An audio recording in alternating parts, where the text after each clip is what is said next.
Good morning, ladies. Thank you for being here for our Wednesday morning Tanya Shir. We're studying Shaar Hayichud ve'Emunah, and we are in chapter 8, Perek Ches. If you have the English, we're on page 945, at the bottom of the page, where it says Ki Hamayla Umadrega Harishona. If you have the Hebrew, again, Shaar Hayichud ve'Emunah, Perek Ches, page 170. About 1, 2, 3, 4, 5, that's 7 lines from the top. Ki hamayla umadrega. So let's just recap. I'm going to turn on the air conditioning. Baruch Hashem. Okay, so let's just recap and we'll continue. So the first 7 prokim of Shaar Hayichud ve'Emunah, the Alter Rebbe talks about the idea that nothing else, the teachings of Chassidus, the Torah of the Baal Shem Tov has explained that the meaning of V'yodato hayoim v'ashivoysa l'ovecha ki Hashem hu olakim hashemayim imal v'aloretz mitochas einoid. The idea of einoid is not just that there's no other God besides for Hashem, but actually that there's no other existence. Nothing else exists besides for Hashem. Right? According to Chassidus, Avodah Zarah doesn't just mean that you worship another deity, another God other than Hashem. That's stam shtuyot k'moshemim. That's stam nothing. Avodah Zarah, the real, on a deeper level, the real pshat of Avodah Zarah is when you recognize the existence of anything else outside of Hashem, other than Hashem. Hashem created the world is one with Hashem, the world is nullified to Hashem, the world is saturated with godliness, etc., etc. Okay. That's the first 7 chapters. And so therefore, we come to the first level, if you will, of understanding in terms of Shaar Hayichud ve'Emunah, the unity of all of existence, even created existence, even the physical world, right? Even Alter Rebbe says, Avonim, Ofar, Mayim, stones, earth, water, etc., it's all one with Hashem. Okay. Excuse me. Now in Perek Ches, the Alter Rebbe goes on to explain even deeper. Even deeper. It's not just that everything is one with Hashem. It's even that that within Hashem is one with Himself. Now, what do you mean Hashem is one with Himself? Well, how would we think differently? So, not only could we think differently, but as human beings, we're hardwired to the root of our core, to the root of our very existence, to think differently. Because, as the Alter Rebbe explains, we spoke about it last week, at the core of every human existence, at the core of every existence for that matter, is the obsession with itself, the fact that it's filled completely with its own existence. It feels its own existence, it's consumed with its own existence, it's really only able to relate truly to its own existence, if at all, and even when it wants to connect to something else, it needs to first picture that idea within itself. And only then can the person then connect to something else. Which means basically that the person is harkava. You're going to have to remind me the translation of the word harkava, tzipora. Mantle, right? Mantle. A mantled combination of a whole bunch of different things. That's what a human being is. A whole bunch of all sorts of different things, sorts of elements coming together. Whereas concerning Hashem, we say that Hashem is achdus pshuta mamish. Hashem is absolute unity, absolute oneness. Just like the Rambam says that Hashem and His wisdom and His understanding and His knowledge are one. So this is true with all of Hashem's midos, with all of Hashem's attributes, that Hashem is one with everything. Okay. This is what we learned here in Perek Ches.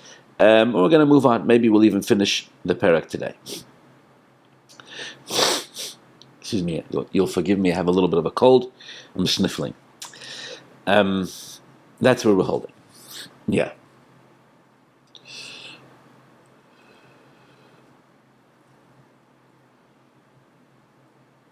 Yeah. Ki hamayla umadrega harishona etzel hanivroim. He ha-chochma. The highest quality, the highest level of a person is Chochma. The highest level, the highest faculty in the human experience is a faculty called Chochma. Shalachei nikra reishis. Therefore, actually, this power, Chochma, is called reishis. Ki be'emes, because the truth is, he reishis umokar kol hachayas b'nivroim. Chochma is the beginning and the source of all of the chayas, of all of the energy in nivroim. Everything that we experience all comes from Chochma. Ki me'achochma nimshacha is bina v'das. First of all, from Chochma comes bina and das. We'll soon explain. Umehen nimshacha is kol hamidas shebenefesh. From Chochma, bina and das come all the midas, come all the emotions. Kol hamidas shebenefesh hamaskelas. Once the nefesh is understood, once the nefesh has experienced intellect, so from there comes all of the emotions. Kamei ava, like love, chesed, kindness, rachamim, mercy. Right? This is chesed, gvur, and tiferes. Another term, another way of understanding chesed, gvur, and tiferes is ava. Ava v'chesed is chesed. Then there's gvura, tiferes is racham, v'kayotze ben. Kanira b'chush, as we see clearly, sha'akotin she'ein boi das, that a child who doesn't have mature understanding, doesn't have a mature intellect, who b'kastamit gets very angry very easily. V'achzori, and can be very cruel. V'gam ha'avosai ledvorim ktanim, and is infatuated, is in love with very small things. She'ein roi lo'oyavam, which are not worthy of love. Because he doesn't have the intellectual development to actually love things, to be connected to things that are worthy of his love. Because love works in accordance with a person's intellect. And from the emotions, from there come the thoughts, the words and the letters of the things that we speak. The soul is motivated to think about those things that it loves, or how to put into action these midos, these emotions of kindness and mercy. Okay, so let's explain a little bit, and then maybe we'll move on. So the Alter Rebbe is saying, in the human experience, the first thing, the highest of all levels, the first, let's call it, the correct term would be the first Giloi Mea Nefesh, the first revelation of the Nefesh, comes in the form of Chochma. Okay, so what's the point? What does Alter Rebbe want to say here? Let's put it in these words. Let's say a human being has two aspects. In the psychological terms, in psychological world, we'll call it conscious and subconscious. So conscious means, that's conscious and subconscious, a concept everybody's familiar with. But conscious means those ideas that we are familiar with, that we're aware of. Subconscious means the stuff that goes on within ourselves, which we are not aware of, right? The best example for this, understanding the difference in conscious and subconscious, is memory. Right? Memory is located in our subconscious. In the subconscious stores tremendous amounts of information. Now, the conscious mind can also store information, but the conscious mind is very limited. Definitely compared to the subconscious mind, the conscious mind is can store very, very limited bandwidth. The subconscious mind, I don't want to say it's infinite, because nothing about a human being is truly infinite. But probably in human terms, the subconscious mind can store an infinite amount of knowledge, right? As in the famous the body keeps the score idea, where it's the same sort of idea. Things that we don't remember, things that we've forgotten, things that the conscious mind will sometimes suppress because it's too powerful for the conscious mind to handle, get stored in the subconscious mind. Okay. This, by the way, this is the meaning of what happens when you're trying to remember something, right? Imagine somebody asks you for a name, a number, right? Most common with names. You're trying to remember someone's name, you can't remember. All day it's driving you crazy. You're like, oh my God, am I losing my mind? Rahman al-Islam, am I getting Alzheimer's? I can't remember. Anyways, all day it's going round and round, can't remember. Fine. Comes nighttime, you lie down in bed, you close your eyes, and as you're trying to fall asleep, boom! All of a sudden, you remember everything. Oh, the name is Chaim Yankel, and he lives in Toronto, and he works as a tailor, and his wife's name is Rachel, and his kid's name is Zalman Baruch and Rachel, and this one's married to a Talmud Chacham, and this one's married to a Ganef. All the information comes back. So what's the pshat? So the pshat is like this. The information is stored in your subconscious. This is not Tanya yet. This is just, I'm just explaining this as an introduction. Information is stored in your subconscious. When the conscious mind wants it, so the conscious mind comes to the subconscious mind, knocks on the door. Yes, how can I help you? I need certain pieces of information. No problem, subconscious mind says. Let me go get it for you. And the conscious mind is very anxious. Bechlal by people, definitely by Jews, the conscious mind is very anxious. So as soon as the subconscious mind goes to retrieve the information, the conscious mind starts to panic. Now the problem is that the subconscious mind doesn't talk to panickers. He refuses. He refuses to talk. If you're panicking, I can't talk to you. You got to calm down first, and only then I can speak to you. So the subconscious mind has the information. It wants to give it to the conscious mind, but the conscious mind is too excited. So the subconscious mind is standing there going, look, I have the goods you want. I got it all. It's in the palm of my hand. But I need you to shh so I can give it to you. And the conscious mind just works itself up into more and more and more of a hysteria. So the subconscious mind, like a full-on brat, stands there with its arms folded, holding information, going, oh, wait. You let me know when you calm down. Anyways, the person goes through the whole day, exhausts themselves. Finally, they give up. They lie down in bed at night and go to sleep, and as soon as they go to sleep, the subconscious mind goes, Mazel Tov!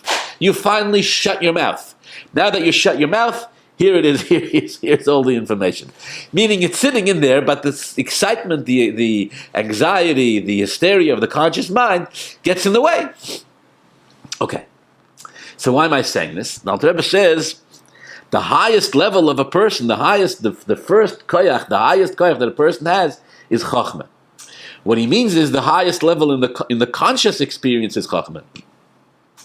Deeper than Chochma, we have a subconscious, we have a nefesh. The nefesh exists in a way that we don't feel it. We don't consciously feel, I mean, we feel it subconsciously, but we don't feel it consciously, and therefore we cannot analyze it, we cannot discuss it, we cannot work with it, because it's beyond our control, it's in our subconscious. The first place in which this subconscious nefesh, the first level, which this subconscious nefesh begins to be experienced on a conscious level, is Chochma. Chochma is, again, you all know this because you've all studied a lot of Tanya and a lot of Chassidus, but Chochma is that flash that a person experiences sometimes. It's an intellectual flash, it's literally a revelation of the subconscious, of the deep part of the nefesh, where the person on the conscious level knows something just happened. Something just happened. I don't fully yet know what exactly. I cannot give you any details. I cannot dissect it. But it's no longer in the realm purely of the subconscious. It's now expressed itself in the conscious. Right? Chassidus quotes very famously that it says that in our subconscious, in our nefesh, every one of us is as wise as Shlomo HaMelech. Every one of us. Now, if you've interacted with human beings lately, you'll know that on a conscious level, most human beings are very far from being as wise as Shlomo HaMelech. But in our nefesh, we are. Actually, Chassidus says something fantastic. Chassidus says this is the reason why people with very, very poor intelligence will sometimes have children who are brilliant. How's that possible? How? How can parents who are dumb as doorknobs, forgive me, have children who are so brilliant? Where is the child taking this intellectual prowess from if the parents don't have it? Answer, simple. When we say the parents don't have it, we just mean the parents don't have it on the conscious level. But the child isn't coming from the conscious level of the parents. The child is emanates from the deepest level of the subconscious of the parents. And so koichas and powers that the parents have in their subconscious will be inherited, will be expressed in the children. The children can take koyach ha-chochma from their parents' nefesh, from that level which the parents don't feel, which is why parents who don't have, in a conscious level, this type of wisdom, can have a child who's so brilliant, not because the child is not taking it from the parents, the child is taking it from the parents, but from the subconscious level of the parents, right? On an emotional level, this is the reason. You heard it here first. This is the reason why our children drive us absolutely insane. In the best of ways, right? This is the reason why our children make us nuts. Why they scare us and they torment us and sometimes when we see them, they trigger us in such powerful ways. The reason is because what we're watching in our children is a manifestation of us, but not the manifestation of the parts of us that we have in control, that we have in check, not a manifestation of the parts of us that we've worked out. No, the parts to us that scare the living daylights out of us because it's locked, it's hidden somewhere deep within ourselves in a place which, as a rule, in general, cannot be accessed. And yet there it is, on 2 feet, with 2 hands running around without our ability to control, and it's called our children. And it terrifies us.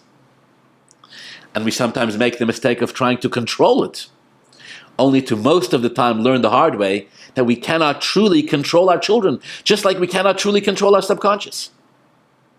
We can barely control our conscious. Even that's difficult enough. Our subconscious, for sure not. Okay, what do I want here? So the Alter Rebbe says, Chochma is the Maila Umadrega Harishon Eitzel HaNivroim. By Nivroim, by created beings, Chochma is the first level, meaning all of consciousness of Nivroim, of created beings, is all experienced beginning with Chochma. Now, Chochma,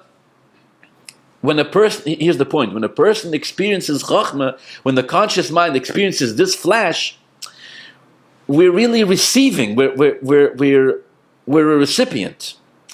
The Nefesh has granted us some type of revelation, some type of insight, some type of a flash. At this level, we're basically students.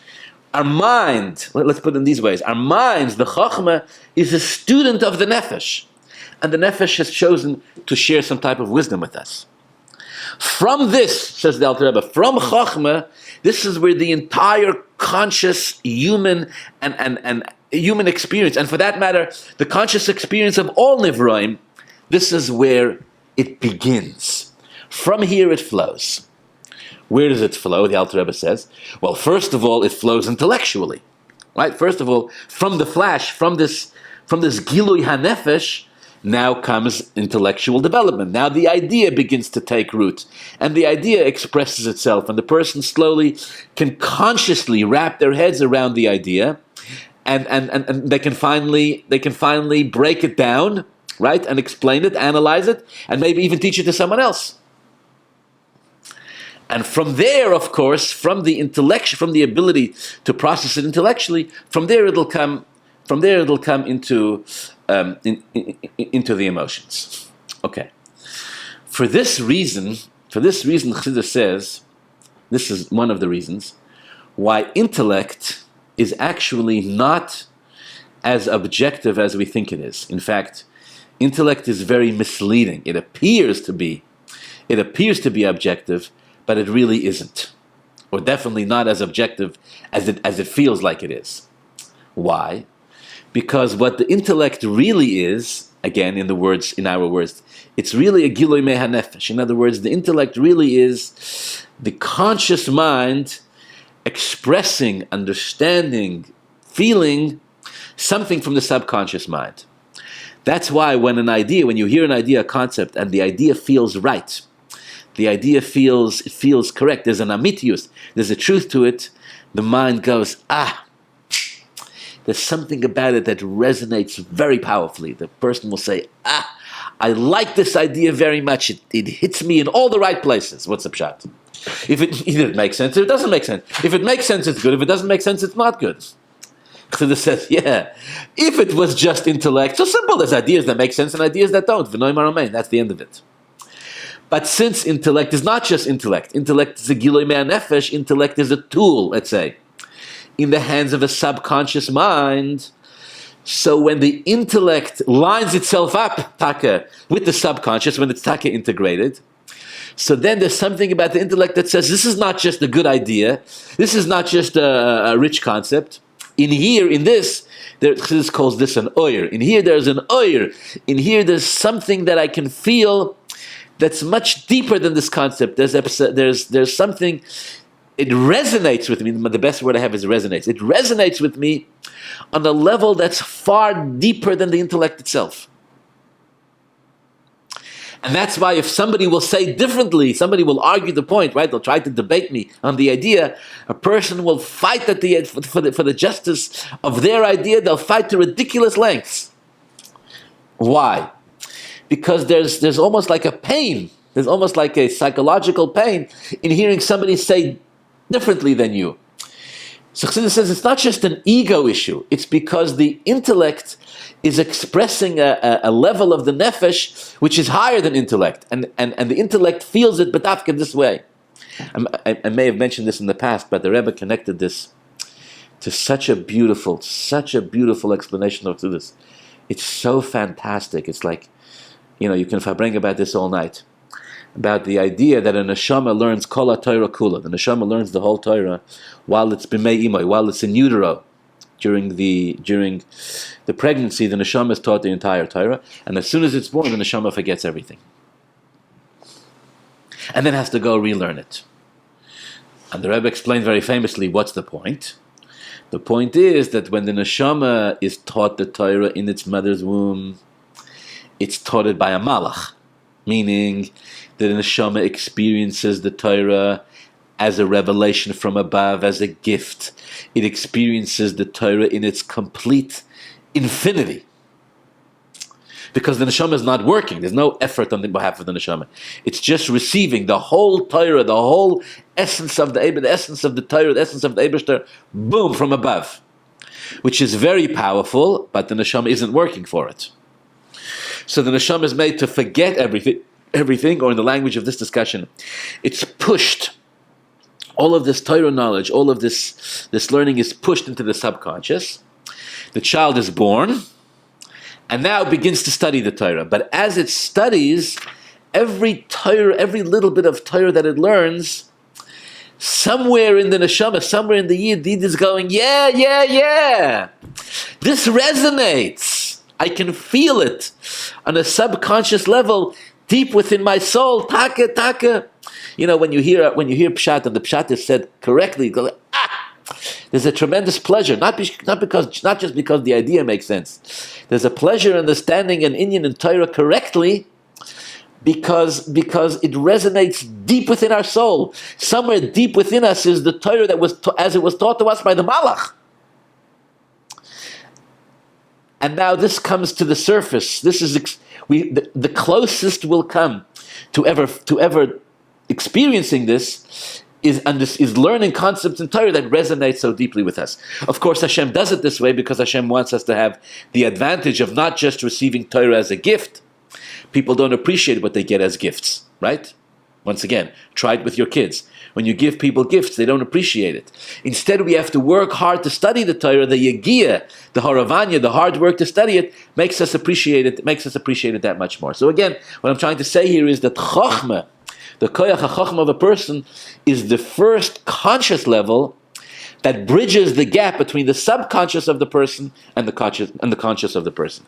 And this inborn friction, if you will, is the story of human existence, where we somehow, on the one hand, we feel within ourselves that there's something deep within us that is unfathomable, that is not, we cannot articulate, that we cannot express, right? Ultimately, this is the elokus within every one of us.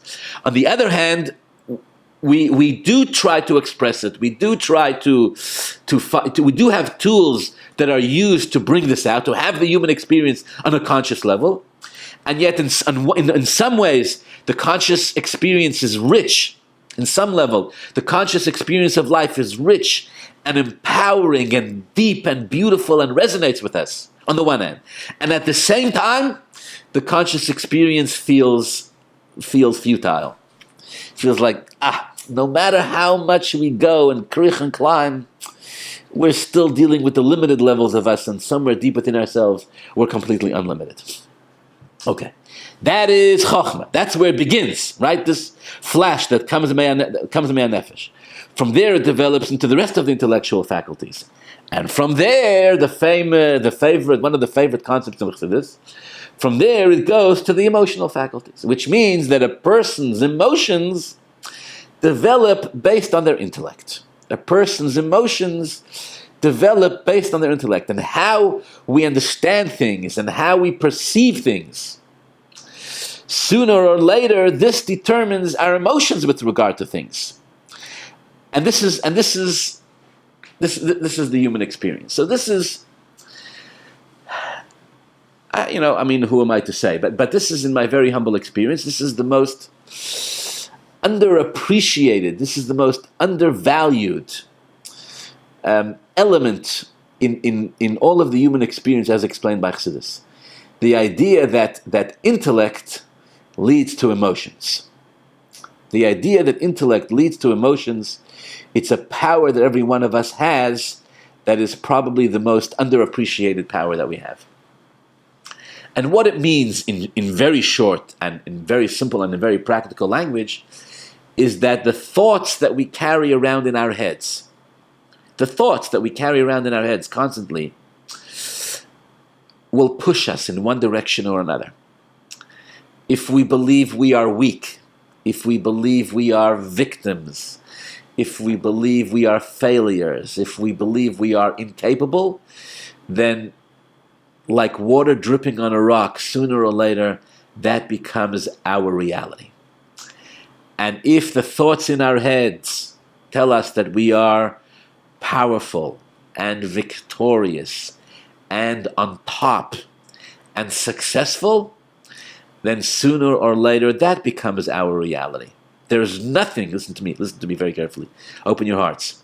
There's no more powerful tool, Chassidus teaches us, that a person has in this world than the ability to choose to the best of our limited ability the thoughts that circulate in our head, be they positive or negative. If a person gets into the habit, Rahman al-Islam, of allowing negative thoughts to fester in their head, it does affect their spiritual health, their physical health, the way they see themselves, the way they see everybody around them. It affects every aspect of their lives. And if a person wakes up every morning and says, Moidani lefonecha melech chai v'kayim, shechazarto bi nishmosi bechem l'rabba munasecha, Rabbeinu shloilam, I'm grateful, Rabbeinu shloilam, this is wonderful, v'chulu, then these thoughts are responsible for the person's emotions. And sooner or later, the person begins to experience these positive emotions. I'm going to tell you two things. Two things. I just recently, the past couple of days, heard such a beautiful vort in the name of my great-grandfather, Rav Shlomo Chaim Kesselman. May his soul rest in peace. I'll tell you another word about Bossi Lagani. So the vort with Rav Shlomo Chaim is like this. They come to a young man comes to Rav Shlomo Chaim. My great-grandfather was very famous for his farbrengens. He would farbreng for hours, before it was in style, before all the Hasidic storybooks were printed. He would farbreng all night, and they would sing Nigunim, and you would really elevate and lift up the people who sat at his farbrengens. It was an outer worldly experience. And of course, at every farbrengen, you would demand from the Bachram, you would demand from the people that they should serve Hashem, that they should daven, that they should, not give in to temptation, that they should take it seriously. So a young man comes to Rav Shlomo Chaim and he says, Rav Shlomo Chaim, he says, I got a problem. What's the problem? He says, I sit by your farbrengens and they're so powerful. They're so inspirational. They lift me up and mamash change everything. And I take upon myself achlotas, positive revolutions. I'm going to learn and daven and be responsible and invest myself. And it's moyerdik. He says, and it only lasts for 2-3 weeks. That's it. 2-3 weeks later, I find myself reverting right back to where I was. He says, why? If it's so powerful and if it's so good, why is it expiring after 2 or 3 weeks? He thought Reb Shlomo Chaim was going to tell him, because you have to, you got to do it more. Reb Shlomo Chaim said, 2 or 3 weeks? That's fantastic. Why is it fantastic? He says because 2 or 3 weeks later, he says we can make another farbrengen. What's the problem? It lasted 2.5 weeks. Beautiful. Now let's sit down to farbrengen again and go another 2.5 weeks. If you can propel yourself, one farbrengen will carry you 3 weeks. Beautiful. Every 2-3 weeks, will make a farbrengen. Understand? In other words, if we can saturate the head with enough positive, enough of the farbrengen style thinking to keep the person going for 2.5 gesundheit, we'll do it again and again and again. What's the pshat? Eventually it'll take root. Eventually it'll actually change us. Eventually the intellect will change the emotions and the person will take a feel differently. Once every 2-3 weeks, Shlomo Chaim said it's not a problem at all. In fact, I heard, I don't want to misquote, but I believe the Rebbe told our Rosh Hashiva here in Los Angeles, Rabbi Shochat, that when he takes upon himself achlotzes, he should take upon himself achlotzes for 30 days. 30 days. First of all, it feels more manageable. Second of all, you won't feel like a failure if after 30 days you drop it, because you only took it on for 30 days. And thirdly, of course, there's an element here of where you're tricking the Yetzer Hara, because once you did it for 30 days, it becomes easier to develop, to make it into a habit. All right. The other thing I wanted to say is about Basi Lagani. There's a farbrengen of the Rebbe. Of course, every year on Yud Shvat, the Rebbe would say the Maimon Basi Lagani. But there's a farbrengen of the Rebbe in Yud Shvat Tov Shalom Beis in January 1972, where the Rebbe farbrenged about something that farbrenged about it for a long time. In fact, it's all out there on the internet. Farbrenged about something for a long time that really, if you think about it, it's really such an amazing. I mean, the Rebbe like sort of dissected it. I'll tell you what it is. So Basi Lagani is, of course, the mimer that the Frierdiker Rebbe gave out to learn for the day of his istalkus, for the day he passed, Yud Shvat, Tavshin Yud, the 10th of Shvat in 1940. The words Basi Lagani Achoisi Kala is a pasuk from Shir Hashirim, where the Rabbeinu Shloim, the Eibishter, describes the experience of Matan Torah and building the Mishkan. Hashem describes him coming into the world. Basi Lagani, Hashem says, I've come to my garden. So the Rebbe says what's interesting is that the Eibishter refers to this world as a garden, and not just stam a garden. The Eibishter says, Gani, my garden. A garden is not a place where things grow that are necessities. A garden is a place, an orchard, a gan, a park is the place where things grow, which are luxuries. So the Eibishter, the pasuk, is referring to this world, the world, this physical world, as Rabbeinu Shloim's garden, orchard, and place of pleasure. Now, if you start to think about it, that's a bit of a gutsy thing to say. Really? This world is Hashem's garden? This world is Hashem's orchard? This world is beautiful? It's a place where Hashem walks around for pleasure? Like, have you been out there? This world is rough. This world is difficult. There is pain and suffering in the world. This world has a lot of darkness. And yet, amazingly, the pasuk says, Hashem says, no, Basi Lagani. All right. So however you're going to explain it from Hashem's perspective, everything is good, Pseider, however, Pseider. Says the Rebbe, 1 second.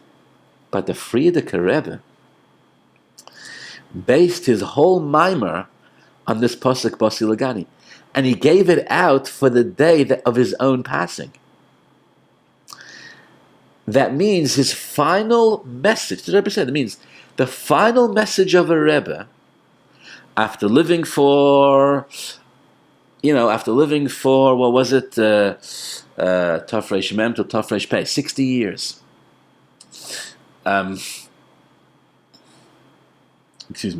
Tafresh Mem to Tafshin Yud, 70 years. Almost 70 years. They're living 70 years and experiencing the darkness of this world. Right before he passes, his final message is, oh, by the way, I want you to know, this world is a beautiful place. It's a garden. It's an orchard.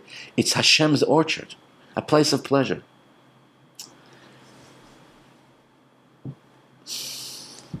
Now, I want you to think for a second about the 30 years that the Frierdiker Rebbe was Rebbe. From 1920 till 1950. From 1920 till 1950. These are the 30 bloodiest years in human history. Tens of millions of people massacred during World War II. This was the era of Stalin, of Lenin, Yimach Shemam V'Zichram, of Hitler, Yimach Shemam V'Zichram. This is the Jewish people, Rahman al-Islam, experienced the Holocaust. The Frierdiker Rebbe was Rebbe throughout this entire thing. And he wasn't unaware of what was going on around him, if you know what I mean. He was in Poland, he was in Warsaw when the Nazis invaded. He escaped by the skin of his teeth. He lost a daughter and a son-in-law to the gas chambers. And for him to turn around the day before he passes and says, hey everybody, when I pass, I want you to learn a mimer. And the mimer is going to begin with the words, Bossi Legani, because this world's a beautiful garden and orchard of Hashem. The Rebbe says, this is not just the Frierdiker Rebbe sharing his perspective with us. This is not just, first of all, it's not the Frierdiker Rebbe faking, God forbid, it's the truth. But more importantly, it's the Frierdiker Rebbe charging every one of us that no matter what type of challenges a person goes through in life, no matter what they experience, even if Rahman al-Islam, you were the Nasi Adoyer during the Holocaust, when Stalin, Yimach Shemoy V'Zichroi, and Lenin, Yimach Shemoy V'Zichroi, massacred and murdered tens of millions of his own people. And 6 million Jews, including 1.5 million children, were gassed. You got to pick your head up high, look around the world and say, Bossi Legani Achoisikala. You got to fill your head with positive thoughts, right? A wise man once said, stop telling God how big your problems are and start telling your problems how big God is. Don't try to rationalize things that are beyond our understanding. Never worked, never will. Don't try to make Hashem as cheshbonis. Don't try to understand Hashem. Challenge Hashem or defend Hashem. Hashem is we're not Hashem's defense attorneys, and we're not Hashem's prosecuting attorneys. What are we? We're Jews. We're Hashem's children. We're Hashem's emissaries in this world, charged with a mission of Bossi Legani Achoizikala. Charged with a mission of putting on rose-colored spectacles, not delusional chas v'shalom rose-colored spectacles, but the ability to have a perspective that pierces through everything and says, we're going to find a positive element here. And of course, the Rebbe himself, who becomes Rebbe right after the Frierdiker Rebbe, leads the most powerful resurgency in Yiddishkeit in all of Jewish history.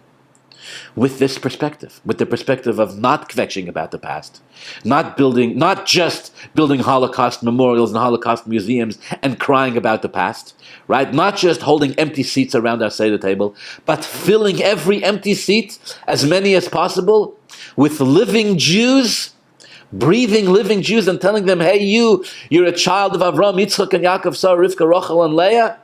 You're an emissary of Hashem. Welcome to the Ribbono Shel Olam's orchard. It's a place of pleasure. The Ribbono Shel Olam seeks to derive pleasure by being here. Seek the positive. I'm saying this because the Rebbe, at this Farbrengen, the Rebbe sort of is rewiring us, right? That Jews, we love to complain, be anxious, and see the end of the world right around every corner, right? You know the story about the Jewish pessimist and the Jewish optimist? The Jewish pessimist says, things are so bad, they can never get worse, never. And the Jewish optimist says, what's wrong with you? What is wrong with you with a pessimist like that? You have to have some faith. You have to have some optimism. You have to have some gusto in life. You say things can't get worse? Of course they can get worse. We have to have the Jewish idea of optimism, right? To believe that no matter how bad it is, it can always get... Fair, said the Rebbe. No! Bossi Legani. The world's a beautiful garden. No, he's not trying to be insensitive to people's pain and suffering, God forbid. But no matter what the situation is, no matter where a Yid finds himself, we have to wire our brains. It's hard work. We have to wire our brains to fill our heads with positive thoughts. This, says Chassidus, affects our emotions. We'll feel differently. We'll see our children differently. We'll see our spouses. We'll see ourselves differently. And here I want to add something. In the beginning, when we try to fill our heads with positive thoughts, it feels fake. What if positive thoughts? Look what's going on in the world, Rahman al-Islam. Rising levels of anti-Semitism, the Yidden, Eretz Yisrael, the South, the North, disaster everywhere, right? And then we tell ourselves even more, and if we delude ourselves, if we fill our heads with positive thoughts, then we won't be ready, we won't be ready to react responsibly when danger strikes. It's not what any of this means. We're not talking about not being aware of the surroundings, not talking about not dealing responsibly with the reality of it. That's not what we're talking about. We're talking about perspective. Here, this. You see this? The glasses we wear when we look at life, the psychological spectacles. Says Chassidus, teach yourself to have a positive perspective, a responsible perspective, a well-grounded perspective, but a positive perspective. It'll change the way you feel about everything. Trickle down positivity.